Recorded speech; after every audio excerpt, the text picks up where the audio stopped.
வணக்கம். என் பெயர் ஹிசப் ஃபாத்திமா. நான் ஓவி கல்வி படிக்கிறேன். நான் திருக்குறள் கதைகள் சொல்ல போகிறேன். ஒரு நாள் வேடன் இருந்தான். அப்போ வேடன் கிளிக்கு வலை விரிச்சான். அப்போ கிளி மாட்டிக்கிச்சு. வேடன் யோசிச்சான், நம்ம கறி செஞ்சு சாப்பிடலாம்னு யோசிச்சான். அப்போ கிளி காப்பாத்துங்க காப்பாத்துங்க காப்பாத்துங்கன்னு சொன்னிச்சு.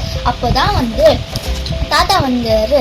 அப்போ தாத்தா சொன்னாங்க, நான் அது கிளிக்கு விட்டுருன்னு சொன்னாங்க. ஆனா வேடன் சொன்னா, கிளி விட்டா எனக்கு பசிக்குமே சொன்னிச்சு. அது வேடன். தாத்தா காசு தந்தாங்க. அப்புறம் வேடன் கிளியை விட்டுச்சு. அப்புறம் கிளி நன்றி சொன்னிச்சு தாத்தா கிட்ட.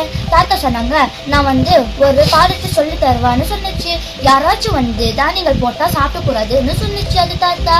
அதுவும் ரிப்பீட் பண்ணிச்சு கிளியே, தானியங்கள் போட்டா சாப்பிடக்கூடாது, தானியங்கள் போட்டா சாப்பிடக்கூடாதுன்னு சொன்னிச்சு கிளி.